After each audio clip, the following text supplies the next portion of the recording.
Welcome to Property Law 101. I'm Sara Bronin, and I created this series to help you understand the basics of property law. So we cover 4 fundamental questions about property and property law in this series, and today we are talking about the 3rd question, which is using property. And today we are going to the beach.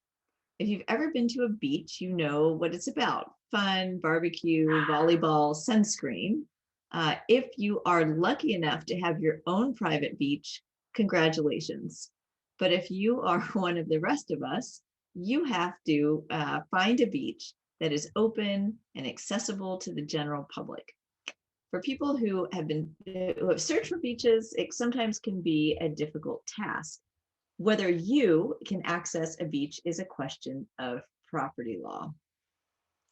So whose property law? So in this case, it's the states, whether state legislatures or state courts, who decide how the public's property interest in beaches are allocated or are granted.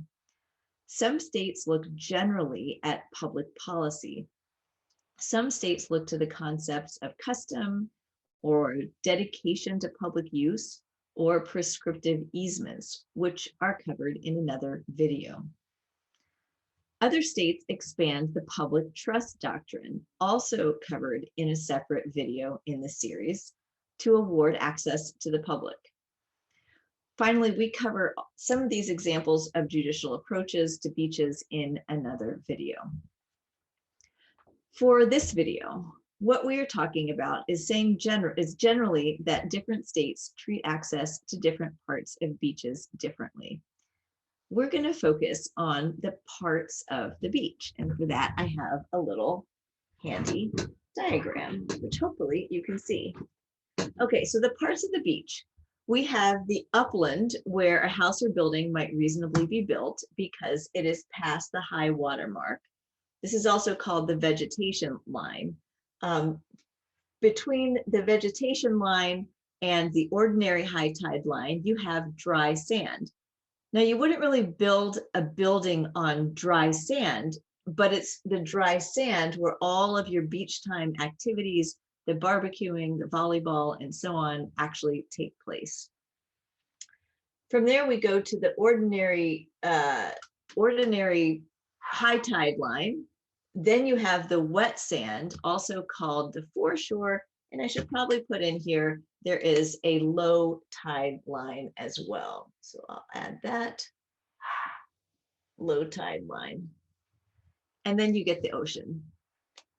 So looking at these different pieces of beach, or different ways to divide the beach, as a member of the public, which part of the beach is most useful to you?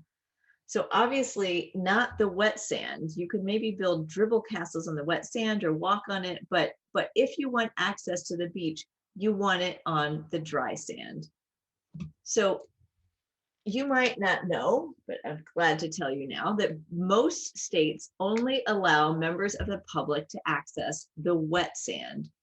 In some states, including Maine and Massachusetts, even the wet sand is owned privately. Meanwhile, upland is almost always private property, and dry sand, can't do 2 things at once there, and dry sand is mostly private property. In a few states, Florida, Texas, Hawaii, New Jersey, Michigan, Oregon, the dry sand is considered to be public ownership. In some of those states, the dry sand is considered to be public ownership because it is customary.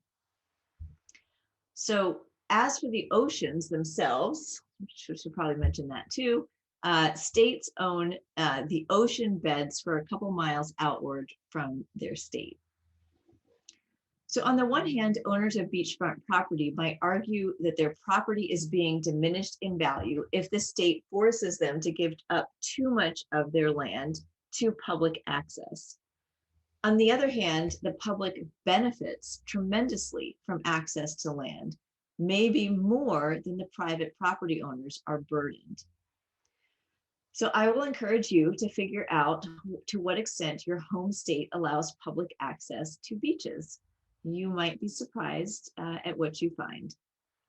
I will leave it there. I would love to hear from you, whether on Twitter or through my website, where you can sign up to my mailing list. See you next time.